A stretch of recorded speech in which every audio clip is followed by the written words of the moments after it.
بندے ہم پہ اعتراض کرتے ہیں کہ یا علی مدد، یا علی مدد، یا علی مدد، اللہ سے کیوں نہیں مانگتے؟ میں بتاتا ہوں، فقیر کا کام ہوتا ہے دروازے پہ دستک دینا، اندر سے جو بھی آئے اس کے آگے ہاتھ پھیلا دینا۔ فقیر دروازے پہ بیٹھ کے یہ نہیں کہتا کہ فلاں آئے گا تو اس سے مانگوں گا، اس کا کام ہے دروازے پہ بیٹھ جانا، اندر سے جو بھی آئے اس کے آگے ہاتھ پھیلا دینا، جو بھی آئے اس کے آگے ہاتھ پھیلا دینا۔ ہم پہ فتوے نہ لگاؤ، ہم اللہ کے دروازے پہ مانگ نہیں گئے تھے، اس کے گھر سے سوائے علی کے کوئی آیا ہی نہیں۔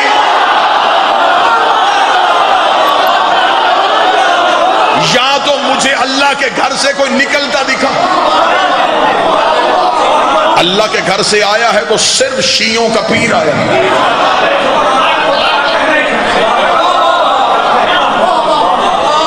ہم علی ولی اللہ لطف لینے کے لیے نہیں پڑھتے، توحید کو سمجھنے کے لیے پڑھتے ہیں۔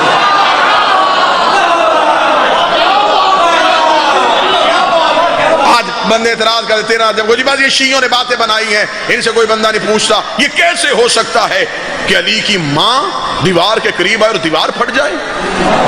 دیوار کیوں پھٹی؟ بی بی دروازے سے کیوں نہیں گئی؟ دروازے سے آ سکتی تھی۔ خانہ کعبہ کے تالے کی چابی بی بی کے گھر پڑی تھی، کلید بردار کعبہ یہ تھے، متولی کعبہ یہ تھے۔ حضرت ابو طالب کے گھر کعبے کی چابی پڑی تھی، لیکن آج بی بی چابی لے کے نہیں گئی، دیوار کے قریب آئی، دیوار پھٹ گئی۔ اللہ نے قرآن منوانا نہیں تھا؟ اگر دیوار نہ پھٹتی خدا کے قرآن کی ایک آیت کا ترجمہ نہیں ملنا تھا۔ خدا نے قرآن میں دعویٰ کر دیا تھا اگر اس قرآن کو پہاڑوں پہ نازل کرتا،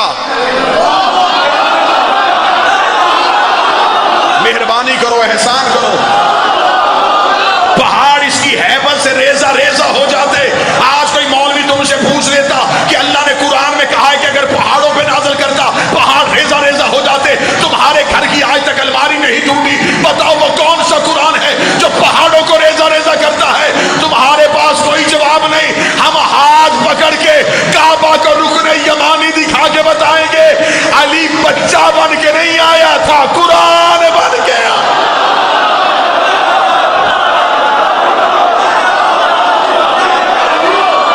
جو اترا ہے وہ قرآن ہے،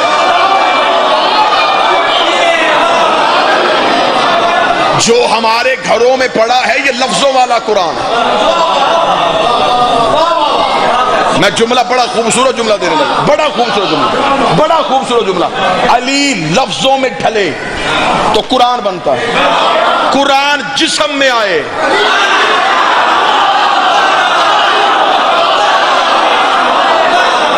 تو علی بنتا ہے۔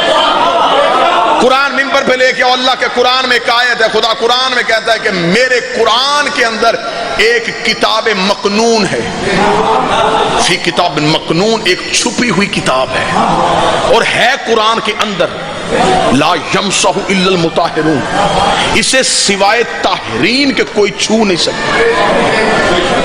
آج تک مولویوں سے اس آیت کی تفسیر ثابت نہیں ہوئی۔ خدا نے کہا کہ میرے قرآن کے اندر پھر ایک کتاب ہے جو چھپی ہوئی ہے، جسے سوائے طاہرین کے کوئی چھو نہیں سکتا۔ مولوی اس کتاب کو کہاں سے ڈھونڈتے؟ انہیں تو ابھی الف لام میم نہیں ملی۔ ہر معرفت والے بندے کو میرا منبر سے سلام۔ قرآن کے اندر ایک چھپی ہوئی کتاب ہے۔ دو صحابی مدینے میں مسجد میں بیٹھ کے اس آیت کی تفسیر ڈھونڈ رہے تھے، یا قریب سے سلمان گزرے، ان میں سے ایک نے کہا اس سے بلاؤ، یہ علی کا شاگرد ہے، اس سے پوچھتے ہیں کہ اس آیت کی تفسیر کیا ہے۔ ایک صحابی نے کہا سلمان، قرآن میں ہے کہ اس قرآن کے اندر ایک کتاب چھپی ہے، بتا سکتا ہے کہ وہ کون سی کتاب ہے؟ سلمان رکے اور چہرہ ان کی طرف کر کے کہا تفسیر بتاؤں یا دکھاؤں؟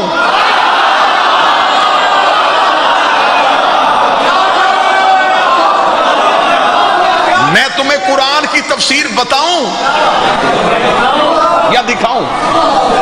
ان میں سے ایک بولا، اس نے کہا دکھائے گا کیسے؟ فرمایا تمہیں سامنے نظر آئے گی۔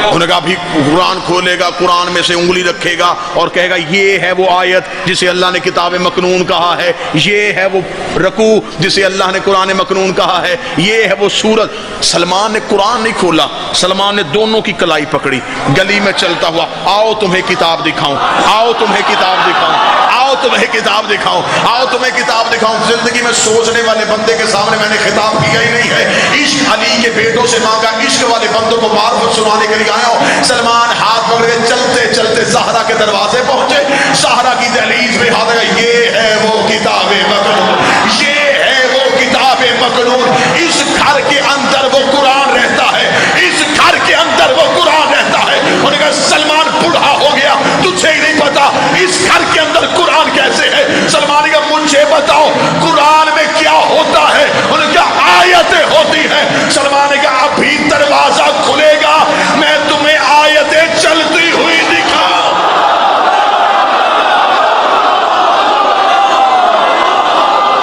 سارے بولو ہاتھ اٹھا کے حیدری۔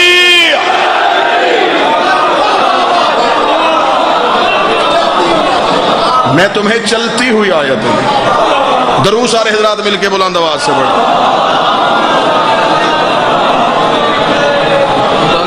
بسم اللہ یا علی، عید مبارک سر، خیر مبارک سے۔ واجب الاحترام، قابل سادہ احترام، عزت مآب، آپ کے میرے پسندیدہ ترین ذاکر، اصل جشن والے ذاکر، پڑھے لکھے بھی، معیاری گفتگو، معیاری شاعری، بہترین تلفظ، بہترین ادائیگی، بہت بڑے باپ کے عظیم بیٹے، آج کی اس خوشی کے صدقے میں میرا مالک ہمیشہ کی خوشیاں نصیب فرمائے، حاسدین کی حسد سے بچائے، شریروں کے شر سے بچائے، دشمن کی نظر سے بچائے، ہر علی ولی اللہ پڑھنے والا ہمیشہ کے لیے سلامت رہے، اپنے شاگرد، اپنے سوزیوں، اپنے خاندان، دوست احباب کے ساتھ قائم کے ظہور تک آباد رہے۔ سلمان نے کہا آؤ میں تمہیں چلتی ہوئی آیتیں دکھاؤں۔ علی قرآن بن کے کعبے کی دیوار پہ آیا۔ چلیں آیت آگے چلتی ہے، اسی آیت کو مکمل کرو اور میں آپ کو سلام کروں۔ خدا کہتا ہے وَأَحِدْنَا إِبْرَاهِيمَ وَإِسْمَاعِيلَ، ہم نے وعدہ لیا تھا ابراہیم اور اسماعیل سے، إِنَّ طَاهِرَ بَيْتِي، تم دونوں باپ اور بیٹے نے میرے گھر کو پاک کرنا ہے۔ میں نے وعدہ کیا تھا میں قرآن سے جشن پڑھوں گا، ایک آیت اور اس میں پورا جشن بند ہے۔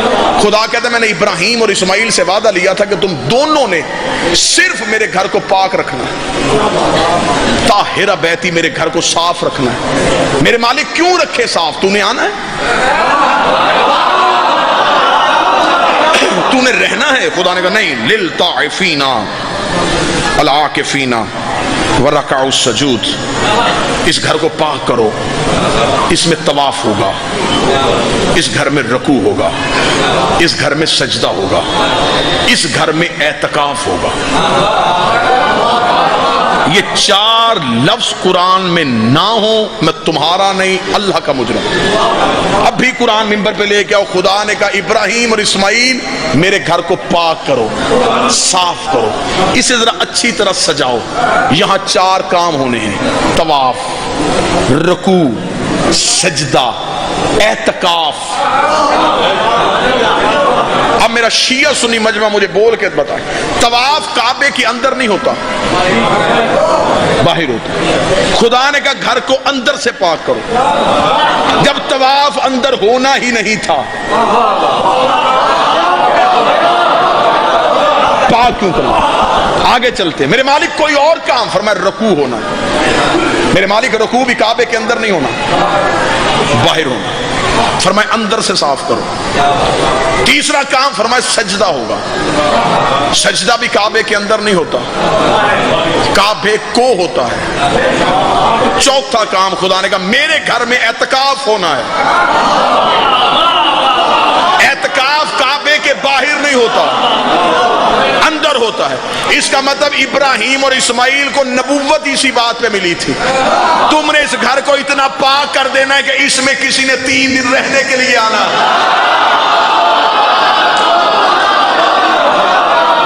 بندے کے ہاتھ پہ بیعت کروں جو مجھے اللہ کے گھر میں کسی کو رکتا ہوا دکھائے کہ کبھی ابراہیم اللہ کے گھر میں رکا ہو, کبھی اسماعیل اللہ کے گھر میں رکا ہو, کبھی کوئی نبی اللہ کے گھر میں رکا ہو, بلکہ اس نے تو نبیوں کی ماں کو اپنے گھر سے نکال دیا تھا. پھر میرے مالک تیرے گھر میں اعتکاف, اور خدا نے یہ نہیں کہا تھا کہ میرے گھر میں رہائش ہوگی, خدا نے کہا میرے گھر میں اعتکاف ہوگا. قرآن کی آیت سے بندوں کو تیرا رجب نظر نہ آئے تو میں نے علی کے دروازے سے بھیک مانگی کیوں ہے؟ خدا نے کہا میرے گھر میں اعتکاف ہونا ہے. اعتکاف کا زیادہ سے زیادہ دورانیہ 10 دن ہوتا ہے, کم از کم دورانیہ 3 دن ہوتا ہے. بی بی 13 رجب کو آئی تھی, 16 رجب کو گئی ہے, اور خدا نے کہا صاف کرو میرے گھر میں اعتکاف ہونا ہے. مرضی کے مولوی کے سر پہ قرآن رکھ, مرد اعتکاف بیٹھے گا تو مسجد میں بیٹھے گا, عورت اعتکاف بیٹھے گی تو گھر میں بیٹھے گی. علی کی ماں اللہ کے گھر میں بیٹھی, خدا نے کہا میرے گھر میں اعتکاف ہوا. اب بتا اللہ کا گھر سمجھ کے بیٹھی تھی یا علی کا گھر سمجھ؟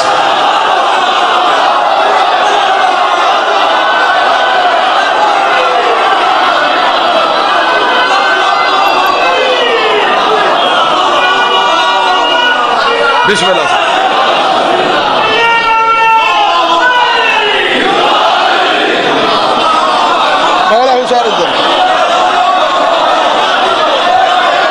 بی بی رکی, خدا نے کہا میرے گھر میں اعتکاف ہوا, میرے گھر میں کوئی رکا ہے. بس اس رکنے کے لیے 4 دیواری بنوائی.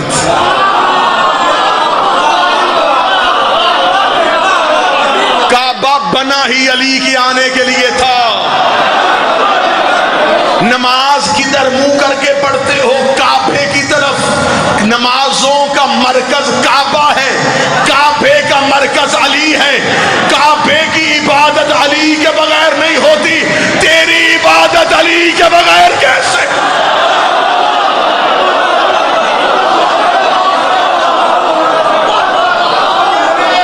اہل سنت کتابوں سے یہ حدیث نبوی دکھانے کے لیے تیار. جب رسول نے فتح مکہ پہ خانہ کعبہ پہنچے تو فرمایا بلال اذان دے. بلال خانہ کعبہ کی چھت پہ چلے گئے. سنی کتابوں میں لکھا ہوا. ایک انگریزوں نے ایک فلم بنائی دی میسج, اس میں یہ پورا سین انہوں نے عکس بند کیا. اوپر چڑھ گیا بلال اور اب رش میں نبی کو ڈھونڈ رہا ہے. اندر کے حالات جانے والے نبی نے کہا بلال کیا ہوا؟ فرمایا یا رسول اللہ زمین پہ اذان دیتا تھا,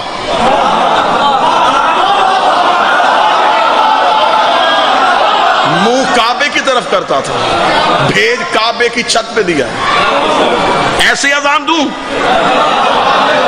علم عباس گواہ ہے, نبی کا جو فرمان ہے وہ کتابوں میں آج بھی درج ہے. نبی نے اونچی آواز میں کہا مجمع میں ڈھونڈ علی کہاں ہے؟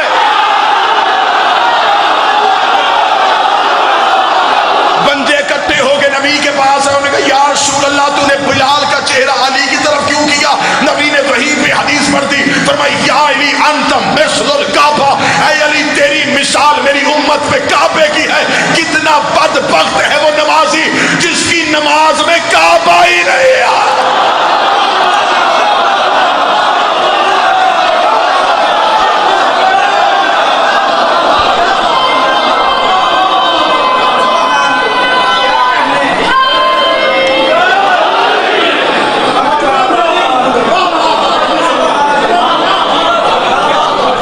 عشق آزماؤ علی سے. اس نے تو کرم کر دیا, اس نے اپنی ولایت ہمیں دے دی, اب امتحان ہمارا ہے. جس بندے نے علی, بس آخری جملے کہہ کے میں قبلہ قاضی صاحب کے حوالے میں کر لوں گا. ہمیں جو اس نے علی کی ولایت دی ہے یہ اس نے ہمیں روز اول دے دی تھی. اور مہربانی کرو دنیا میں لوگوں کی منتیں نہ کیا کرو علی اللہ پڑھنے کے لیے. جنہوں نے پڑھنا تھا وہ اللہ نے چن لیے.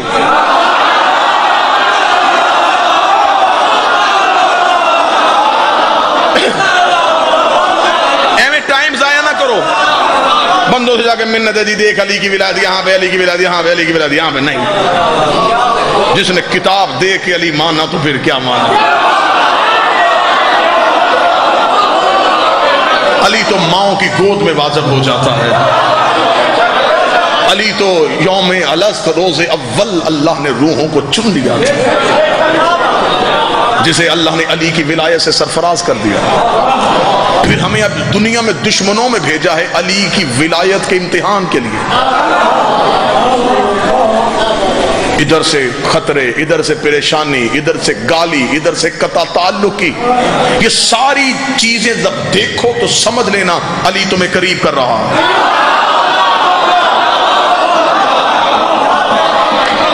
ولایت آ گئی. ہم دن میں 5 دفعہ اللہ کی بارگاہ میں جا کے صرف اس سے ایک ہی دعا کر دے، اہدنا الصراط المستقیم. ہمیں علی کی ولایت پہ قائم رکھ. ایسا نہ ہو کہ کوئی اتنا بڑا امتحان آ جائے کہ ہم سے استقامت نہ رہے، ہمارے ہاتھوں سے علی چھوٹ جائے، ہم علی سے ایک لمحے کے لیے پیچھے ہو جائیں. امتحان دینا علی نہ دینا. دنیا میں امتحان آئیں، آزمائشیں آئیں، مصیبتیں آئیں، مشکلات آئیں، تکلیفیں آئیں، دکھ آئیں، سمجھنا کہ علی تمہیں قریب کر رہا ہے. آسانیاں آئیں، تعلقات اچھے ہو جائیں، بادشاہت مل جائے، خزانوں کے منہ کھل جائیں، سمجھنا علی تمہیں دور کر رہا ہے. جتنی مصیبتیں زیادہ آئیں گی اتنا علی کی ولایت کا امتحان دینے کا لطف آئے گا. میں ایک جملہ کہہ کے منبر چھوڑتا ہوں صرف عقیدوں کو بہتر کرنے کے لیے. جناب میثم تمار جب گئے تھے دشمن کے دربار میں، میثم تمار کے پاس ایسے ایسے اللہ کے راز تھے. میثم چاہتا تو دربار سے غائب ہو سکتا تھا،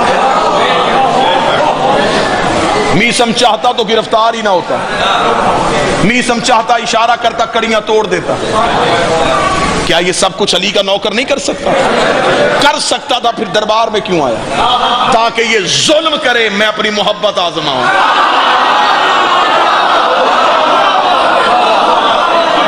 کہ میں علی کے ساتھ کتنا مخلص ہوں. جان بوجھ کے علی کے نوکر دشمن کو، طوفان کو للکارتے تھے کہ ادھر سے طوفان آئے اور میں اپنی جرأت آزماؤں. تنہا کھڑا ہے دشمن کے دربار میں. جملے کتاب کے بالکل بے عینے ہی نہ ہو تو منبر پہ آنے کا ایک لمحے کا لیے میرے مالک مجھے اجر عطا فرمائے. یوں قیدی کھڑا ہے اور حاکم نے، بادشاہ نے دیکھے کہا علی چھوڑ دے. میثم نے یوں اس کی طرف دیکھا، بکواس بند کر.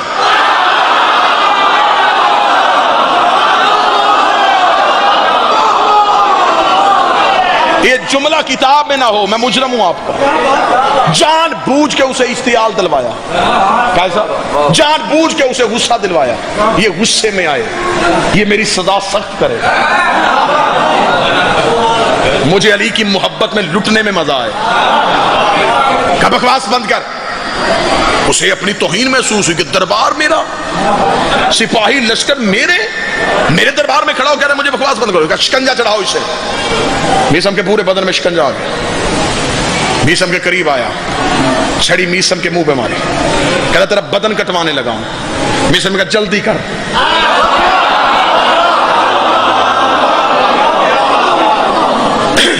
اس نے سپاہی سے کہا پہلے اس کی انگلیاں کاٹو، ابھی پتا چل جائے گا عشق کتنا ہے. جو میثم آپ نے سنا میں وہ نہیں سنانے آیا. اس کی انگلیاں کاٹو. یوں شکنجے میں کہا سب انگلیاں تھی. جلاد نے تلوار نکال کے 4 انگلیاں کاٹ دی. انگلیاں کٹ کے زمین پہ گری. میثم نے دوسرے ہاتھ سے اپنی انگلیاں اٹھائی، انگلیوں کو دیکھا، چوما، آنکھوں سے لگایا، رونا شروع کر دیا. میثم کی آنکھ میں آنسو آیا. کہکا مار کے حاکم کہنے لگا اب دیکھا صرف 4 انگلیاں کٹی، اب چھوڑے گا علی کو. اب آنکھوں میں آنسو آ گئے، اب رو رہا ہے، اب تکلیف ہو رہی ہے. قریب جا کے لگا میں نے صرف انگلیاں اس لیے کاٹی تھی، مجھے خبر تھی تجھ سے اتنی سی تکلیف برداشت نہیں ہونی. ابھی 4 انگلیاں کٹی اور تیری محبت غائب ہو گئی.